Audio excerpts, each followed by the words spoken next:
이스라엘을 보내지 아니하리라. 아멘.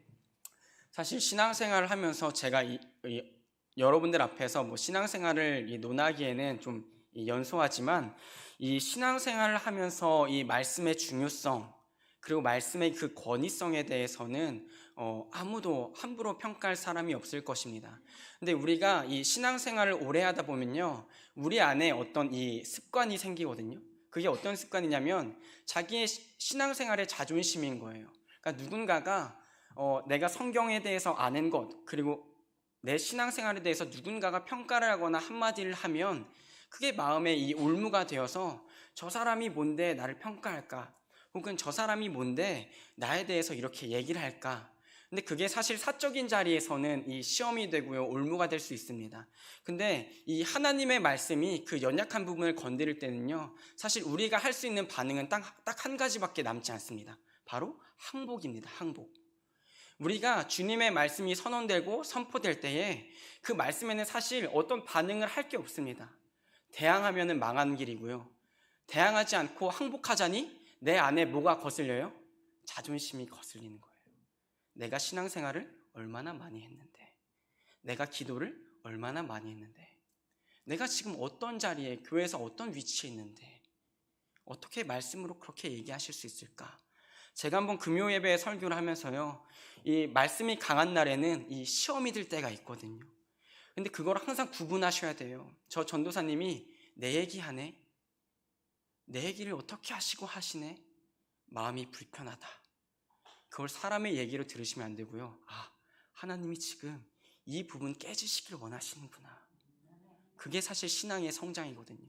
근데 그게 없이요, 내 얘기하네, 내 연약한 부분 다 아시니까 내 얘기하네, 나 들으라고 하네, 이렇게 들으면요, 이 길을 돌고 돌아가는 거예요.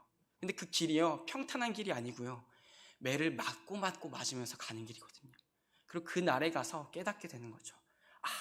그때 내가 항복했으면, 그때 내가 무릎 꿇었으면, 그때 내가 그 말씀을 사람의 말로 듣는 것이 아니라 하나님의 말씀으로 들었더라면.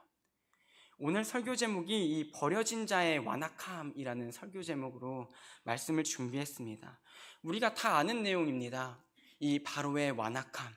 근데 그 완악함을 하나님이 내가 그를 완악하게 두었다라고 얘기하거든요. 근데 이 말씀을 우리가 많이 오해해요. 하나님이, 이 하울링이 좀 나는데 정리 좀, 이 하나님이 바로를 아주 완악하게 만드셨구나, 그렇게 오해하시면 안 되고요. 인간이 원래 완악한데요, 그냥 하나님이 내버려 두신 거예요. 우리가 죄를 지을 때요, 하나님이 나를 죄를 짓게 만드셨어, 그게 아니고요, 하나님이 내버려 두신 거예요. 근데 그 자리에서 바로가 그것을 깨닫지 못하거든요. 근데 깨닫지 못할 만합니다. 왜냐하면 바로는 이집트의 신이거든요. 나는 지금 현신한 신이다. 근데 지금 그 앞에 어떤 이 노예 족속, 자기 나라의 노예, 이 우리 허드렛 하는 이 이스라엘 민족의 대표자가 와서 따지는 거예요. 우리 하나님이 말씀하시는데 우리를 이제 내보내줘야 될 거야. 근데 바로가 이렇게 얘기해요. 여호와가 누구이기에? 야, 네가 말하는 그 신이 누구인데 감히 지금 누구 앞에서 명령을 해? 난 이집트의 신이야. 너 우리나라의 노예잖아. 그리고 너 왕자였는데 쫓겨났잖아. 버림받았잖아. 근데 어디 다시 돌아와서 여호와가 누구이기에 내가 그 얘기를 들어야 하니? 나는 신이야. 이 이집트의 신이야. 이 나라를 돌이켜봐라. 강대한 내 나라를 돌이켜봐라. 이 나라를 만든 바로 신, 그 바로 내 앞에서 네가 누구인데 그 얘기를 하고 있니? 그 얘기를 하고 있는 거예요.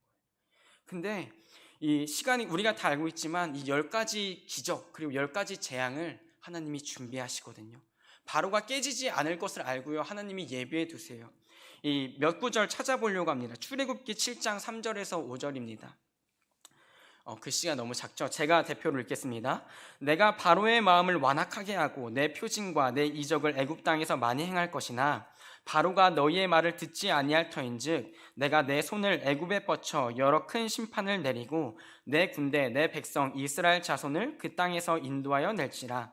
내가 내 손을 애굽 위에 펴서 이스라엘 자손을 그 땅에서 인도하여 낼 때에야 애굽 사람이 나를 여호와인 줄 알리라 하시매. 이 하나님의 계획이 이미 있으신 거예요. 야, 걔 말 안 들을 거야. 바로 그리고 이집트 애굽은 말을 안 들을 거야. 그래서 내가 10가지 재앙을 준비해 놨어. 그리고 너희가 이 땅에서 나갈 때에야 비로소 그들의 입술에서 아, 여호와가 참 하나님이셨구나, 바로가 아니라 여호와가 참 하나님이시구나 알게 될 거야. 놀랍게도요, 이 10가지 기적이 풀어지면서요, 재앙이 쏟아지면서요, 이 역설적인 반응이 일어납니다. 이스라엘 민족은 노예였거든요. 그리고 애굽 사람들은 이 기득권층, 지배계층이었어요. 근데 누가 버려진 자인지 딱 선이 갈라지는 거예요. 육신적인 눈으로 보면요, 노예 생활을 하는 사람들이 버려진 자들이거든요. 약 400년간 노예 생활을 한 사람들이 버려진 자예요. 근데 하나님의 때가 차고 그 약속에서는요, 누가 버려진 자로 갈라지는 줄 아십니까? 강대했던 애굽 사람들이 정말로 버려진 자들로 나타납니다. 이 바로의 완악한 행동을 살펴보겠습니다. 출애굽기 8장 19절입니다. 함께 읽겠습니다. 요술사가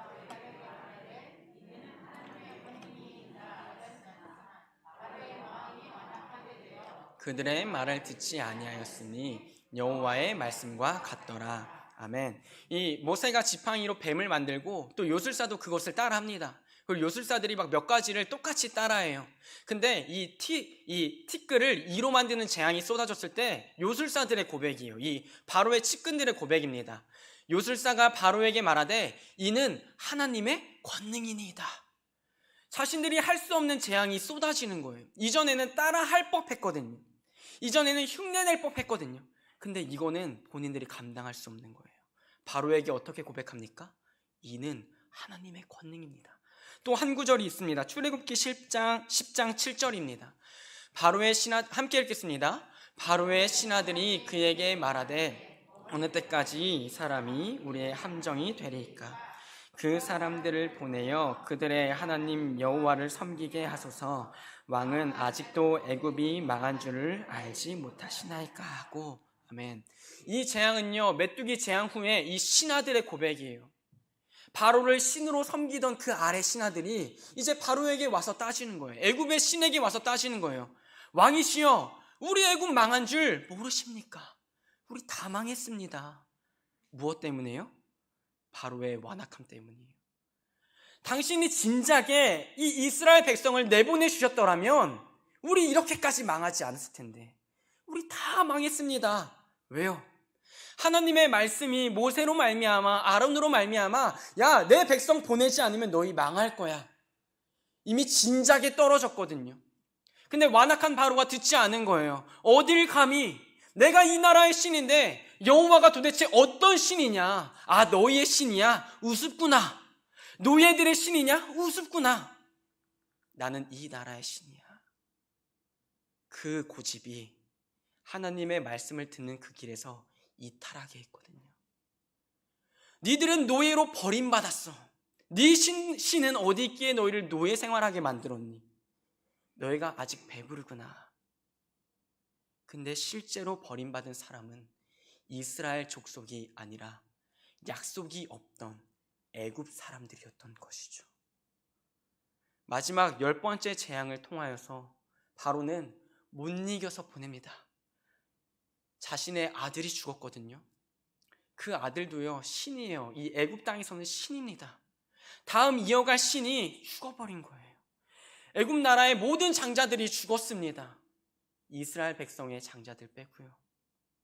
하나님의 말씀을 듣고 양의 피를 문설주에 바른 이스라엘 백성들 빼고는, 그 장자들 빼고는 이집트의 백성의 장자들은 다 죽었습니다.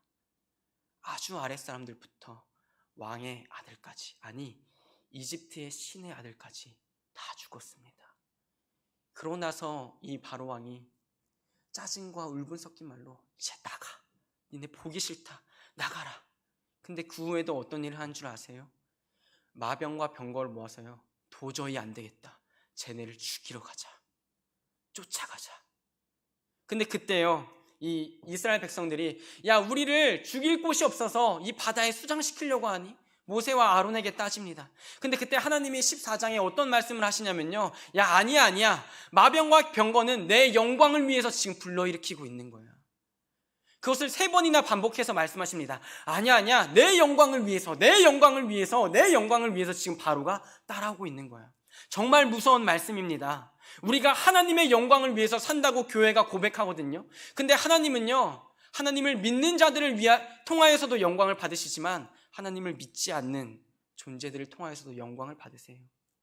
모든 만물은 하나님의 영광을 위해서 지어졌습니다. 하나님의 편에 있는 사람이든 편에 있지 않든 사람이든 우리도 하나님의 영광을 위해서 살아간다고 고백합니다. 그런데 어떤 편에 서 계십니까? 혹여나 복음을 방해하면서 살아가면서 하나님이 무참히 짓밟음으로 말미암아 하나님의 권능을 나타내는 그 자리에 서 계시진 않으십니까? 정말 두려운 말씀이죠. 우리는 말씀을 읽으면서요, 나는 이스라엘 편이야, 나는 하나님 편이야, 그렇게 생각하는 게 우리의 아니란 모습이거든요. 근데 오늘 하나님은 말씀하시는 거예요. 네가 어느 편에 서 있냐? 너는 버려지지 않았다고 굳게 믿고 있지? 너의 신앙생활을 토대로 너는 굳게 그것을 붙잡고 있지? 나는 이 정도 위치에 나는 직분을 가지고 있으니까, 나는 신앙생활을 오래 했으니까, 아니 나는 몇 대에 걸쳐서 신앙생활이 쌓여 있으니까 난 아니겠지. 아니요, 기준은 하나입니다. 하나님의 말씀에 항복하느냐 항복하지 않느냐. 강단에서 사람이 하는 얘기지만 이 말씀을 성령님이 붙잡고 역사하셔서 저를 붙잡으시고 사용하시고 여러분을 붙잡으셔서 귀와 마음을 열으셔서 말씀이 들려질 때에 그 말씀이, 주님 지금 저 어린 사역자를 통하여서 나를 버려진 자라고 얘기하고 싶으십니까? 그 질문 앞에 맞습니다, 주님. 내 심령에 하나님의 말씀이 들리지 않으면 나는 버려져서 완악한 자리로 갈 수밖에 없습니다. 어떻게 나를 버려진 자라고 얘기할 수 있을까? 아니요, 사람의 말이 아니라 하나님이 오늘 여러분을 권면하고 계신 것입니다. 혹시 우리 안에 바로 같은 완악함이 있지 않은가? 말씀에 대항하여서 아니다, 저것은 내 말씀이 아니야, 저것은 그래, 저 사람들이라고 하는 얘기구나. 아닙니다. 저를 찌르시는 말씀이고요, 평화교회를 찌르시는 말씀입니다. 그에 대한 반응은 하나입니다. 오직 두 손을 들고 항복. 맞습니다, 주님. 제가 말씀 앞에 욕심을 부렸고, 말씀 앞에 자존심을 세웠고, 말씀 앞에 그것이 가시가 되어서 내 목에 걸렸을 때 삼키지 않으려고 애썼습니다. 강단을 평가했고 판단했습니다. 사역자들을 위로하고요, 사역자들이 온전히 맞다고 얘기하려는 것 아닙니다. 그러나 제가 청년들에게 항상 얘기하는 것이 있습니다. 내 입술에 예수가 있으면 당신들이 틀렸습니다.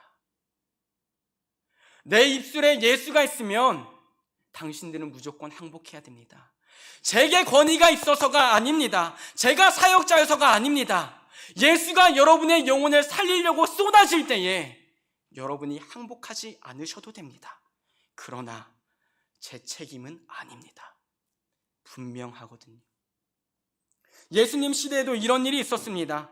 지배계층이었던 유대인들, 대제사장들, 예수님이 와서 나는 하나님의 아들이다라고 얘기할 때 신성모독하지 말아라. 근데 그 복음을 누가 들었는 줄 아세요? 세상에서는요, 누가 봐도 버림받은 사람들이에요. 창녀와 세리들이 그 복음을 영접했습니다.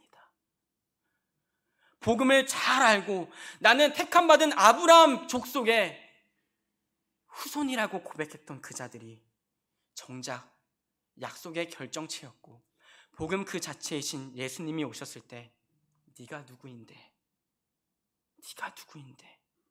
나는 너를 알지 못한다. 바로가 했던 고백을 그대로 했거든요. 유대인들이 그대로 했습니다. 근데 그 복음이 누구에게 흘러갔습니까? 누가 봐도 버려진 자들의 삶, 누가 봐도 공동체에서 건져질 수 없는 삶, 너희는 유대인이라고 부르고 싶지 않다라고 일컬어졌던 창녀와 세리들, 그리고 이방인들, 그들에게 복음이 그대로 흘러갔습니다. 그럼 한번 물어볼까요? 누가 버려진 자입니까? 우리가 교회를 다니면서요, 우린 안일하게 주님, 나는 아니지요. 나는 아니지요. 이게 유다의 고백이거든요. 나는 아니지요. 근데 거기에 정확히 얘기하시는 거예요. 네가 나를 의지하지 않는데, 네가 내 말씀에 무릎 꿇지 않는데 바로 너라고. 대현아, 너야. 신학을 했다고, 기도 생활을 좀 했다고, 말씀을 좀 안다고 평가하는 자리에 제가 서 있을 때에 바로의 모습이 왜 너에게 서 있니? 대현아, 바로에게 있는 그 완악한 모습이 왜 너에게 있니? 너 잘난 것 하나 없잖아. 근데 왜 아직도 자존심을 부리고 있어? 제발 말씀 앞에 깨져라. 깨져라. 제발 항복해라. 제발 무너져라. 왜 무너지라고 하나님이 얘기하세요? 왜 항복하라고 얘기하세요? 저희한테 수치심을 주시려고요? 저에게 부끄러움을 주시려고요? 아닙니다. 아닙니다. 버림받은 자가 아니기 때문에 하나님은 쓰시고 싶으셔서 그 출애굽하지 않으면 평생 노예로 살아야 되니까 이끌고 싶으셔서 말씀 앞에 항복하라는 거예요. 모세가 하나님께 부르심 받았을 때요, 얘기합니다. 저는 못합니다. 저는 못합니다. 저는 말도 못하는 사람이고요. 저는 믿음도 없습니다. 하나님, 저 말고요 다른 사람을 써주세요. 근데 하나님이 끝까지 이끄시거든요. 이 10가지 재앙의 가장 큰 수혜자가 누군 줄 아세요? 바로 모세예요. 모세. 그 10가지 기적, 재앙을 경험하면서 누구의 믿음이 컸는 줄 아세요?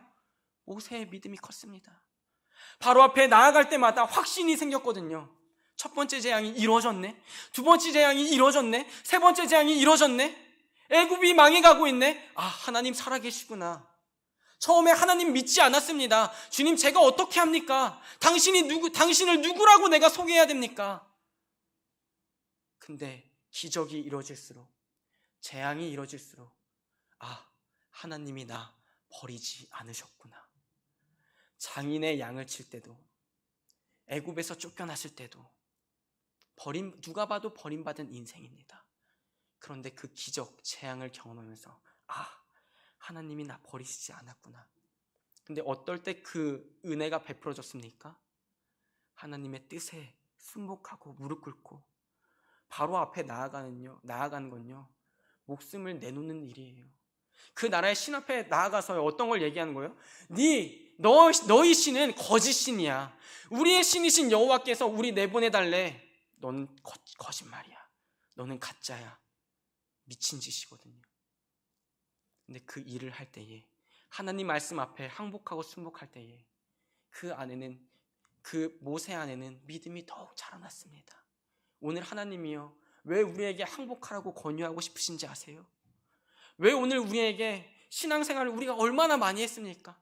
코로나 시대도 떠나지 않고 이 교회 지키시느라 얼마나 눈물로 이 무릎 꿇고 헌신하시고 희생하셨습니까? 근데 하나님 다시 권면하시는 거예요. 그거 의지하면 망한다. 그거 가지고 자존심 부리면 망한다. 딱 하나, 다시 하나님 말씀 의지하여서 이 시대를 이겨내지 않으면 다음 세대에게 무엇을 자랑할 것입니까? 내가 이렇게 했으니까 너희도 이렇게 살아야 돼. 그거 안 통합니다. 딱 하나, 내가 무릎 꿇어서 눈물로 다음 세대를 심었을 때에 다음 세대가 다른 건 기억하지 않습니다. 아, 그래, 우리 부모님 다른 건 몰라도 하나님 말씀이라면 무릎 꿇었지. 하나님 말씀이라면 항복했었지. 그때 부어지는 복이, 그때 부어지는 은혜가 정말 하나님이 부어주시는 은혜이고 복인 줄 저는 믿습니다. 말씀을 마무리하려고 합니다. 여러분 안에 항복되지 않는 여러분의 자존심은 무엇입니까? 혹시 자기 자신을 신으로 여기면서 아, 저거는 좀 그렇지 않나? 저 말씀은 좀 그렇지 않나? 교회 생활에서 이 부분은 좀 나를 불편하게 만들지 않나? 하나님의 말씀 중에 이 부분은 내가 도저히 삼켜지지 않는데 말씀이 잘못된 거 아닐까? 오늘 하나님은 그 부분을 정확히 아시고 여러분과 저에게 권면하시는 겁니다. 저는 어떤 부분이 여러분들에게 있는 줄 모릅니다. 그러나 하나님과 여러분은 아실 겁니다.